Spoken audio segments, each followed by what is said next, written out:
President Trump and FBI Director Kash Patel held a joint press conference in the Oval Office this afternoon. The two touting federal law enforcement's efforts to combat crime in major cities across the U.S., while also revealing which city could be next.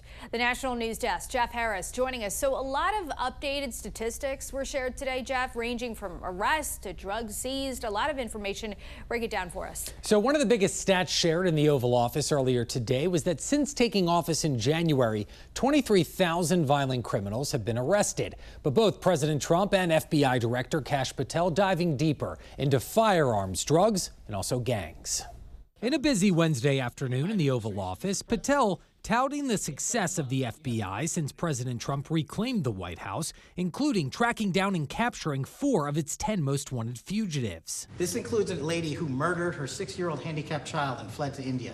We got her in 2 months. President Trump sharing that in the same time period, the FBI has arrested at least 23,000 violent criminals, more than double during former President Biden's last year in office. Honestly, we haven't really even gotten going yet. Some of the other numbers shared: the FBI destroyed or disrupted 170 organized criminal enterprises, including 1,600 of the most violent gangs, while also confiscating 6,000 illegal guns. Meanwhile, the ATF removing over 25,000 guns. Men and women of law enforcement say 2 things to me repeatedly. First, you have taken the handcuffs off them and let them do their jobs, and you let cops be cops. Patel taking the time Wednesday to highlight Operation Summer Heat, a 3-month FBI initiative from June to September combating violent crime in several major U.S. cities. The results: over 8,700 arrests, 2,200 gun seizures, 421 grams of fentanyl seized,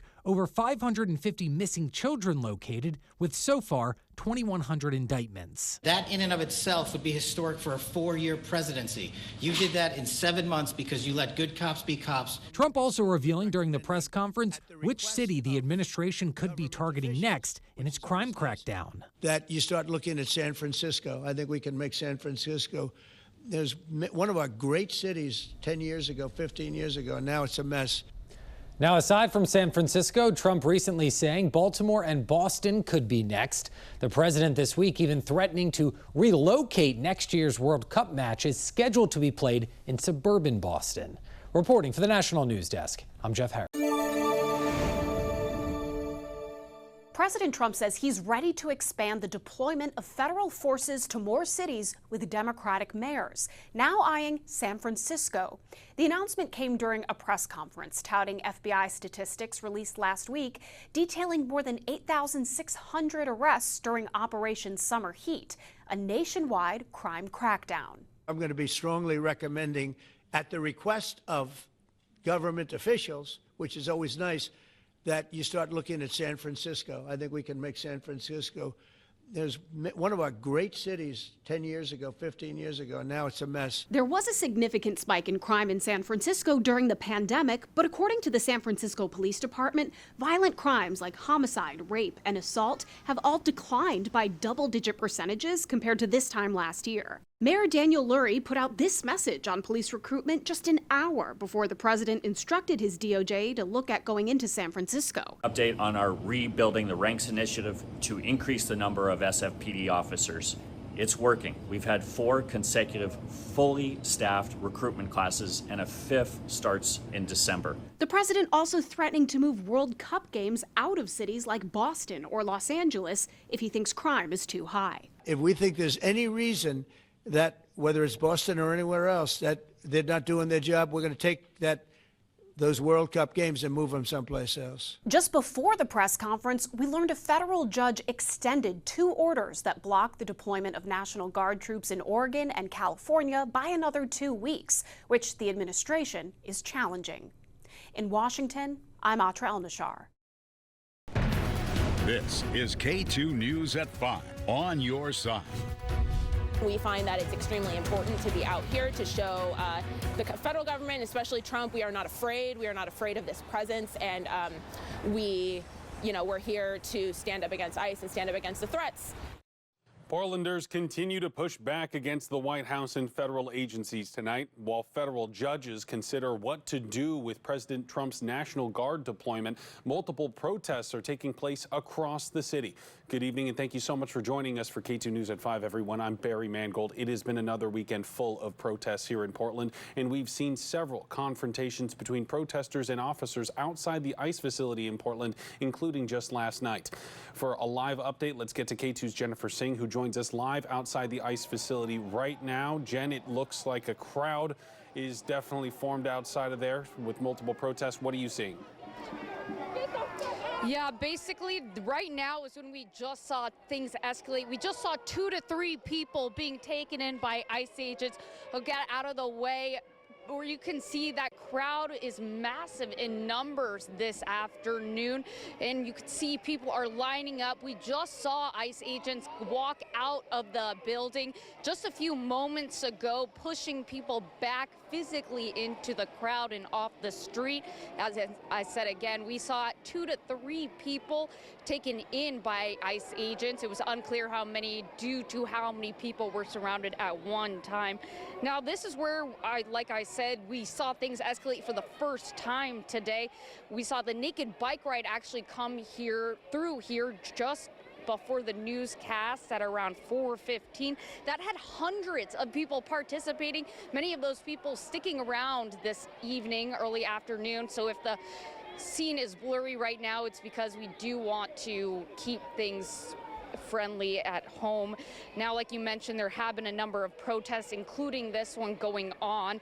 That includes a rally of well over 100 people. That's where protesters marched from Elizabeth Crothers Park to the ICE facility.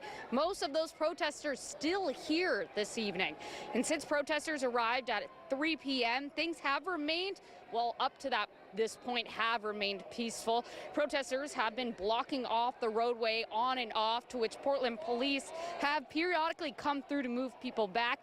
Participants say they are frustrated with recent claims that Portland is war-ravaged, say they will continue to protest rain or shine. Look what's going on here at ICE. There are peaceful protests who are going on. I mean, you see videos of people out in costumes out here. It's most of the time a party with music, and people are out here trying to stand against ICE. So it's extremely important that we stand with the community and also put pressure on our city government, especially our mayor, to revoke the ICE permit. And the same protest last Saturday ended not so peacefully when protesters were met with confrontation when they reached the ICE facility. Protesters were sprayed with what appeared to be a mixture of tear gas and pepper balls. And we're told today's protest was also another chance to show they will continue to show up. Now, we want to get back out here where we are seeing ICE agents and Department of Homeland Security officers out across the street. We have not seen this yet, where that crowd is over across from the facility. We believe at least one person is being taken into arrest. Taken into custody, I mean. See one person being taken in.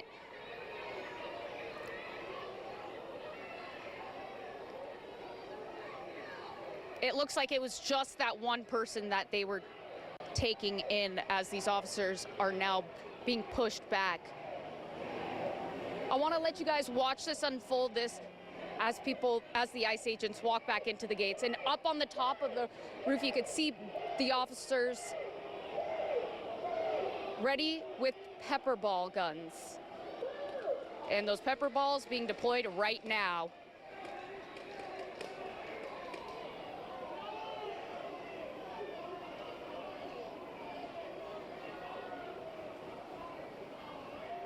All right, and we will stay out here and continue to follow this evening. Again, this has been the first time we've seen tensions escalate afternoon so far.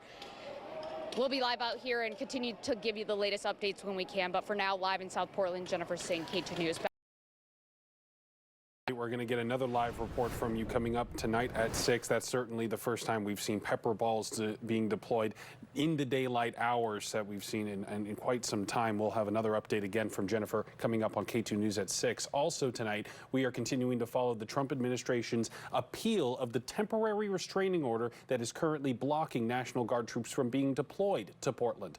No ruling has come down this weekend. Here's a recap of the legal timeline so far and some of the main arguments that we've seen. President Trump ordered the National Guard to deploy to Portland late last month. The city and state immediately sued and asked a judge to block the administration from doing so. Just last week, Judge Karen Immergut sided with the state and approved a temporary restraining order blocking the troops, which is set to expire October 18th. The judge said that the facts on the ground did not support the deployment. Then the federal government appealed to the Ninth Circuit Court of Appeals, asking to let the White House deploy the National Guard as the lawsuit continues through the full legal process. The appeals court, that is, said that it would rule as quickly as possible. For now, the troops will remain under federal control. However, they cannot be deployed. Continue following that case, and we'll bring you the latest information as soon as it comes into our newsroom. Also happening this week, a group of 4 city councilors will propose a new plan to push back on what they call federal overreach. Their plan is called the Protect Portland Initiative, and if it's passed, it would have several aspects and different parts, including a directive to have Portland police officers attempt to identify any federal troops they encounter and document what they're doing. If they identify themselves, fantastic. Let's verify that that is who they are by checking in with their bureau. And if they won't identify themselves, we need to log that. And then we need to investigate who might have been doing work in our community at that time. Again, because Portlanders have the right to know what federal agents are doing in our community, in our home. And that's Council President Alana Pertle-Guiney. She's one of the 4 members behind the Protect Portland initiative. The entire city council will discuss it Wednesday night. Law enforcement officials and faith leaders regularly come together to collaborate on building the safest and strongest communities in America. And this past weekend, millions joined together for Faith in Blue Weekend to continue that yearly tradition. And joining us now to discuss is Loudoun County Sheriff Mike Chapman, who was reelected to a 4th term and also selected as the 2023 Sheriff of the Year. Always great to see you, sir. Thanks for joining us. Great to be with you, Jan. So why are faith-based organizations so important, do you think, to building the key bonds between law enforcement and the residents they serve? Well, they're the largest and most diverse group of people that we have throughout the county, and it's important for us as law enforcement officials to reach out to all the different various organizations, church organizations, different faiths and all that, to develop that trust, that community trust that we have, so that they feel comfortable in working with us and reporting things to us, and we feel comfortable with them. It's just it's just one hand shakes the other. It really works out well for us to be very well connected with our community. How has your faith personally played a role in your position as a leader to nearly 1,000 deputies and civilian personnel? You've got a huge staff there. Well, it's a dangerous job, and I think faith is a good thing to have.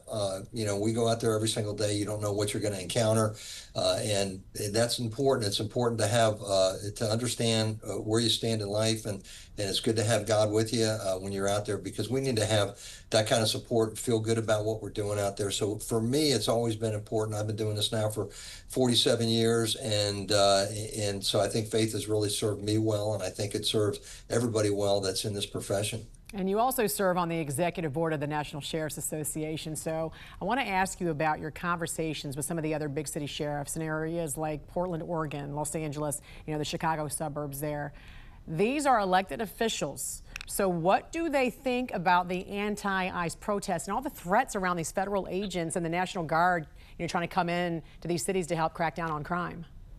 Well, it's a difficult position to be in because, mostly in the big cities, what you have are police departments and police chiefs, and the police chiefs are answering to politicians that may not be in sync with what's going on with the federal. Because they're selected by the mayor. That's why, not by the people. They're selected by the mayor.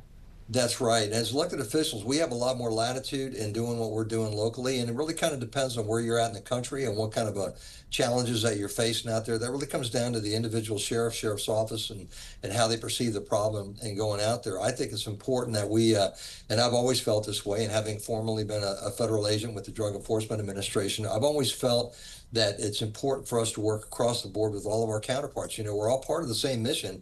Our mission is to try to keep our communities safe, and that's what we want to do. So I think it's important that we engage, and certainly, you know, with the challenges that are being faced now with the federal counterparts being in these big cities, if people are in danger and they can't get the support that they need from the local police, from the city police, it's important that I think sheriffs engage and help out in any way that they can. You know, for us, all the activity has been in the Washington, D.C. area, and we're just outside of Washington, D.C. We haven't been asked to help down there. They've actually had pretty much under control, but I know that that's a little bit different. That situation is different than other cities throughout the country. But we're certainly able and willing and ready to help out in any way we can. We want to make sure that we keep our law enforcement officials safe. We want to keep the community safe. That's what we do. That's our job. You know, as a DEA agent and also somebody who's also, you know, sheriff there in Loudoun County, do you feel like the war on drugs that we're having, do you feel like you've seen less of some of these drugs being trafficked into your county or more in the past few years? Well, I would say in the, you know, most recently it's actually gone down. I think we're having success because of the what's going on at the border and the actions by our president and this administration to close down the border.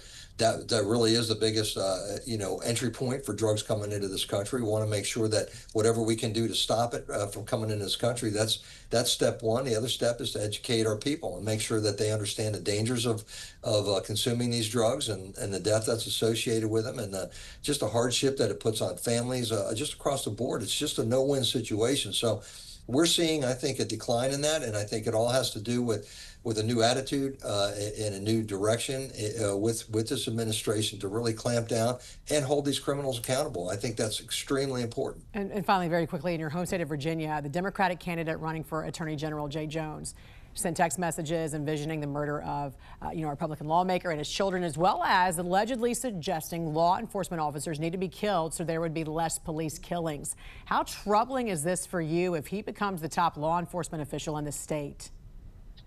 That would be a disaster, quite frankly. He's unqualified for the job to do that, make those kinds of comments. To think him is bad enough, but then to put it in writing and send it around is even worse. I mean, I tell you what, I can't believe anybody that was either in elected office or thinking about elected office would do such a thing. I mean, it's important that he would do such a thing. And if he's elected as a top cop, that really hurts us across the Commonwealth of Virginia. I mean, that would be a disaster for us, and I sure hope it doesn't happen. We have a great Attorney General already in place. I hope he gets reelected because we have a great relationship with him.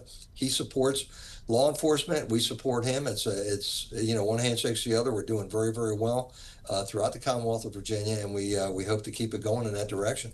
Loudoun County Sheriff Mike Chapman, always a pleasure. Thanks for joining us. God bless you. Thank you. My pleasure.